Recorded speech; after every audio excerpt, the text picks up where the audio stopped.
Hey Libo News viewers, imagine this.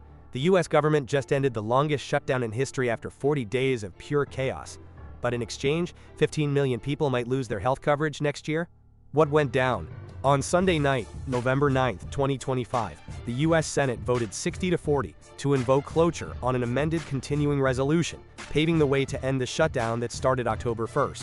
This was the first success after 14 failed attempts, thanks to an unexpected crossover. 8 members of the Senate Democratic Caucus, Senators Dick Durbin of Illinois, Catherine Cortez Masto of Nevada, Jackie Rosen of Nevada, John Fetterman of Pennsylvania, Tim Kaine of Virginia, Jeanne Shaheen of New Hampshire, Maggie Hassan of New Hampshire, and independent Senator Angus King of Maine, who caucuses with Democrats, joined Republicans to hit that crucial 60-vote threshold. The deal extends federal funding through January 30, 2026, and locks in full-year appropriations for agriculture, including the FDA, military construction, Veterans Affairs, and the legislative branch. It also secures SNAP benefits, that's food assistance for about 42 million Americans, through September 2026, plus back pay for federal workers, reversing shutdown layoffs, and protections against arbitrary firings. Sounds like a big win on the surface, right? But hold on, because this iceberg runs deep. And here's the shocker no one's really talking about. Why did these Democratic caucus members flip on their own party's playbook and back a deal without extending the Enhanced Affordable Care Act subsidies? This is the angle mainstream media often glosses over. The shutdown wasn't just about budgets, it was a shadow war over massive hidden interests. Let's dive deeper. Those enhanced ACA premium tax credits, beefed up during the pandemic, are set to expire at the end of December 2025, on a timeline Democrats themselves set when they controlled everything. Without this extension in the deal, over 20 million enrollees could see their premiums double or triple, leading to up to 15 million dropping coverage in 2026.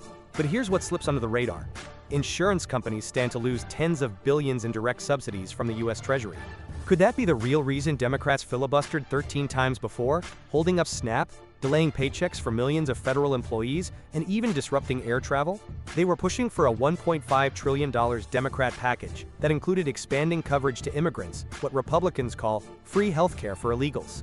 In the meantime, unions, airlines, and courts had to step in with emergency funds to keep SNAP afloat temporarily. But without this compromise, the US economy could have bled billions more in stagnation and public trust to politics. It would have eroded even further, especially after that wild midterm election cycle. But let's zoom out even further. How does this American drama ripple across the global stage?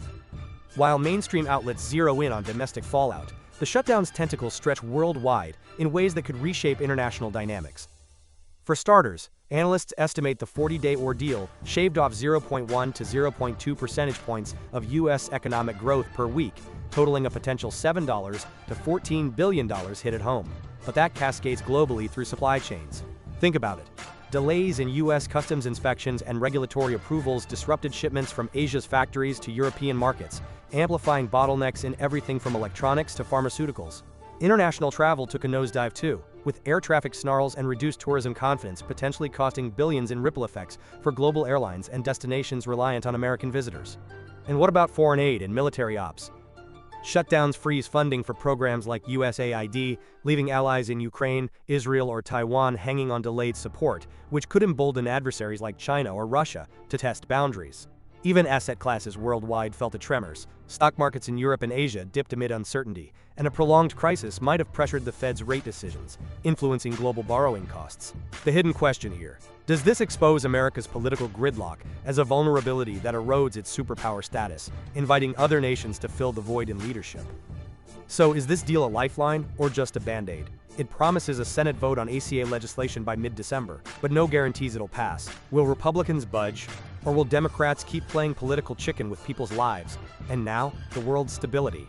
What do you think? Is this proof that big corporate money and partisan games are pulling Washington's strings more than ever, at the expense of global trust? Drop your thoughts in the comments below, and make sure to subscribe to Libo News for more unfiltered breakdowns. Thanks for watching.